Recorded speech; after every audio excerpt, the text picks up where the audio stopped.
Écoute. 7h45, l'invité du jour, en direct sur 92.3 et en vidéo live Facebook, sur la page RGFM. 7h presque 45 minutes, les élections municipales, c'est dans un petit peu moins de 2 mois maintenant. Il y a des sujets qui vont revenir sur la table notamment. Et parmi eux, celui des déplacements doux. C'est finalement le cœur d'action de l'association Cyclopède, association locale, dont une des membres est présente dans nos locaux ce matin. Emmanuel Robert, bonjour. Bonjour. Merci d'être avec nous ce matin, d'avoir répondu à notre invitation au nom de l'association pour parler donc notamment, on va y revenir, de ce manifeste, 9 pages finalement qui sont une source de proposition en vue de ces élections municipales notamment. Expliquez-nous déjà pourquoi avoir rédigé ce document. Vous vous êtes dit à 2 mois des élections, il faut qu'on pèse, il faut qu'on amène en tout cas nos arguments dans le débat. C'est un peu ça le sens. Oui, c'est un peu le sens, et aussi se faire connaître, que tous les Montluçonnais et les communes, les habitants des communes aux alentours puissent savoir qu'on œuvre d'abord pour les piétons et ensuite pour les cyclistes. Donc on n'est pas qu'une association de cyclistes, on est aussi une association qui agit pour l'ensemble des déplacements doux. Voilà. Ouais, il y a de nouveaux modes d'ailleurs de déplacement doux. Vous les intégrez aussi.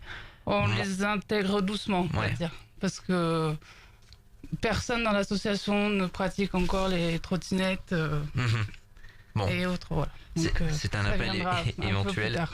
En tout cas, volonté donc de s'impliquer. Déjà, le constat que vous faites aujourd'hui, quel est-il par rapport justement à ces modes de déplacement doux et la facilité ou pas? Ce qu'on a mis dans le manifeste, c'est vrai, par rapport aux piétons, ce qu'on remarque, c'est que les trottoirs sont souvent encombrés par des poubelles, par exemple. Donc, ce qu'on aimerait vraiment, c'est une sanctuarisation des trottoirs. Voilà. Alors ça, c'est la proposition numéro 1. C'est le numéro 1, voilà. Parce qu'effectivement, d'abord, on se déplace à pied en ville, avant de se déplacer en vélo ou en voiture. Ouais. Donc sanctuarisation des trottoirs, parce qu'aujourd'hui vous vous rendez compte que c'est pas le cas. Ça peut être pas du tout simple de se déplacer quand on est par exemple en fauteuil roulant. Voilà. Ouais, il y a des associations qui ont déjà alerté, l'association des paralysés de France notamment. On n'a pas, dans notre association, on n'a pas de membres effectivement avec des handicaps qui permettent de nous alerter sur... c'est un peu dommage. Alors ce que vous demandez dans ce manifeste, c'est, alors je cite, garantir un passage permanent et sans condition sur chaque trottoir. Donc il y a des solutions, je pense, à mettre en œuvre. Pour ça, il faudrait éventuellement enlever des places de stationnement. Donc je sais que c'est un choix à faire pour que les poubelles soient mises sur la route et non plus sur les trottoirs. L'exemple de la ville Gauzet, par exemple, où les trottoirs sont très peu larges, on met une poubelle sur le trottoir, un fauteuil roulant ne passe plus. Fauteuil roulant, poussette, j'imagine. Voilà aussi. Ça pose problème. Ça c'est donc votre première proposition, de ce projet. Vraiment, une municipalité, elle peut par des petites actions finalement, gérer un petit peu tout ça et améliorer. Oui, il faut un plan d'ensemble aussi. Faut pas des petites mesures ponctuelles. Il faut avoir une vue globale.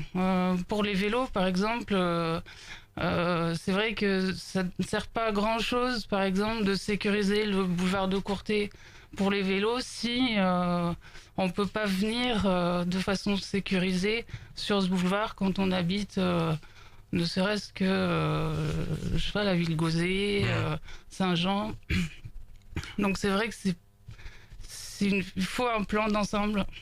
Alors justement, votre deuxième proposition, c'est, alors je cite, implanter un réseau express vélo sécurisant pour rendre l'usage du vélo capable de surpasser l'efficacité de la voiture. Ça veut dire qu'aujourd'hui, même si on a envie, en gros, le constat, c'est difficile de circuler en vélo, c'est pas du tout adapté. Je pense qu'il y a beaucoup de personnes qui n'osent pas prendre leur vélo parce que il n'y a pas de pistes sécurisées dédiées au vélo.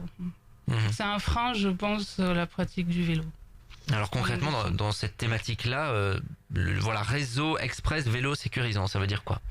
Ça veut dire que si on habite par exemple le quartier Saint-Jean et qu'on travaille à la SAGEM, il faut pouvoir y aller sans qu'il y ait de coupure de pistes cyclables. Pouvoir y aller de façon en étant sûr d'avoir une piste cyclable du début jusqu'à la fin, sans voiture garée dessus. Voilà, c'est ça que ça veut dire un réseau express. Avec la volonté de séparer la circulation des vélos du trafic motorisé. Oui, parce que être dans la circulation, pour certaines personnes, c'est un frein à prendre son vélo. On ne prend pas son vélo si on se retrouve au milieu des bus scolaires, des cars SNCF maintenant, des voitures, des poids lourds. C'est forcément plus compliqué. Quand vous dites séparer, c'est par des pistes cyclables clairement aménagées, c'est aussi par d'autres dispositifs? Oui, c'est l'idéal, c'est ça, clairement aménagé. Alors, pas juste un coup de peinture, voilà, d'un pictogramme vélo, ça c'est... Ouais, c'est pas hyper efficace, c'est pas très efficace. Alors, vous souhaitez donc la mise en place d'un réseau clair, notamment. Alors ça, vous le dites bien hein, dans le document, c'est une réalisation qui se fait sur la durée d'un mandat. En tout cas, ça ne sera pas évidemment du jour au lendemain. Non, ça se peut pas être du jour au lendemain. Voilà, alors on dit souvent à Montluçon, les gens sont pas prêts. Ils sont pas prêts. Bon, si on leur offre un vrai schéma de déplacement doux, je pense que c'est la piste cyclable qui amène les vélos, c'est pas les vélos qui doivent faire la piste cyclable. Il y a d'autres propositions, donc celle d'amélioration du service de transport en commun. Ça aussi, oui, c'est global, quoi. C'est global. Il y a des personnes qui ne peuvent pas faire de vélo. Voilà, des personnes âgées, des personnes en situation de handicap ne peuvent pas se déplacer en vélo. Non, mais c'est pas non plus l'idéal de se déplacer en voiture. Il y a aussi les jeunes qui n'ont pas encore leur permis, par exemple. Rien que pour aller au centre aqualudique le dimanche, pour eux, en bus, ce n'est pas possible. Voilà. Donc ça nécessite une réflexion. C'est un peu loin en vélo. Quand on arrive au centre aqualudique, il n'y a pas d'arceau vélo. Alors justement... Donc, comment on fait, voilà. Quand on a 17 ans, pour aller au centre aqualudique le dimanche sans une voiture.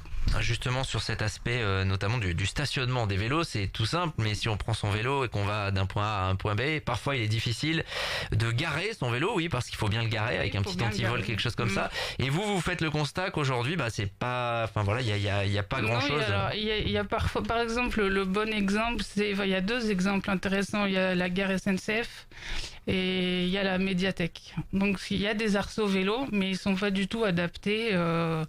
Notamment au vélo électrique, mais même au vélo classique, parce que l'arceau, il est, on attache son vélo au niveau de la roue et c'est pas du tout efficace.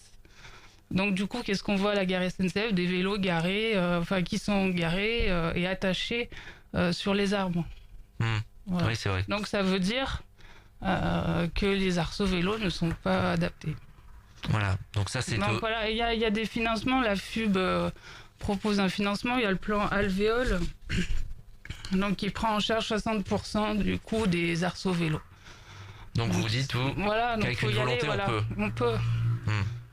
Alors, offre de stationnement vélo dense et étendue, ça fait partie des propositions. Il y a une politique d'incitation également au mode de déplacement actif.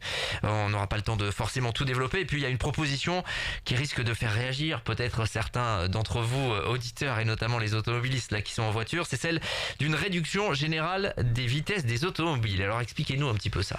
Oui, là, je suis venu en vélo. Par exemple, c'est un exemple frappant. Je suis venu en vélo, un vélo électrique, mais j'étais à 27 km/h sur le boulevard. Voilà, j'ai été doublé par deux énormes bus. J'ai été doublé par deux voitures et au final, on se retrouve en même temps au feu rouge au niveau de Patapin, Monoprix, etc. Et donc, du coup, j'ai pu passer devant pour pour me mettre devant le feu. Donc en fait, ils ont roulé à 50, j'ai roulé à 27 et on arrive en même temps. Donc en fait, on roule tous à 30, tout le monde est en sécurité, les piétons également, parce qu'une voiture, quand elle voit un piéton, quand elle est à 30, elle s'arrête. Quand elle est à 50, c'est plus long de s'arrêter. Donc au final, on a l'impression qu'on va perdre du temps à rouler à 30, et en fait au final non. Mais c'est quelque chose que vous souhaiteriez sur l'hypercentre, peut-être pas forcément sur les extérieurs. Oui, déjà. L'hypercentre, là où il y a beaucoup de monde, là où il y a beaucoup d'artères commerçantes. Je pense que c'est important de rouler doucement. Déjà, on économise du carburant, il faut le savoir.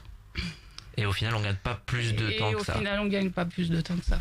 Bon, mais après, psychologiquement, il y a un aspect peut-être où il faut travailler encore. Oui, il faut travailler, mais faites le test.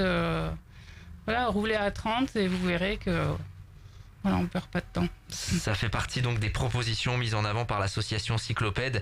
Manifeste à retrouver sur notre site internet. On vous partagera tout ça avec également un questionnaire pour tous les usagers finalement des modes de déplacement doux. Alors, le questionnaire il est surtout pour les candidats au municipal. Donc je les invite à aller sur le site de la FUB et puis à remplir ce questionnaire. Il faut le réfléchir, il faut le financer, les propositions qui seront faites bien sûr. Il ne faut pas juste donner des propositions et puis derrière ne pas pouvoir les mettre en œuvre. Il faut qu'il y ait une petite réflexion. Voilà, il reste 2 mois. Et vous espérez évidemment que les candidats répondent un à un. Oui, on espère. À tout cela. Oui. Vous avez quand même le sentiment que par rapport à il y a quelques années, peut-être vous êtes plus audible et on va davantage écouter ce que vous préconisez. Oui, bien sûr. On a une réunion demain soir avec la municipalité. Donc c'est des réunions régulières qui permettent d'échanger sur la pratique du vélo, etc. L'association Cycloped, c'est que le temps file, je suis désolé, publie donc un manifeste à 2 mois des élections municipales. On a évoqué quelques propositions, il y en a d'autres évidemment. On va vous partager tout cela et l'objectif évidemment, vous l'avez compris, c'est que les candidats s'engagent, lisent, réfléchissent, fassent des propositions en la matière. Merci beaucoup d'être passé à notre micro ce matin, Emmanuel Robert, membre donc de l'association Cycloped. Et il est 7h56, on continue le direct dans un instant. 7h45, l'invité du jour. En direct sur 92.3 et en Facebook Live vidéo sur la page RGFM.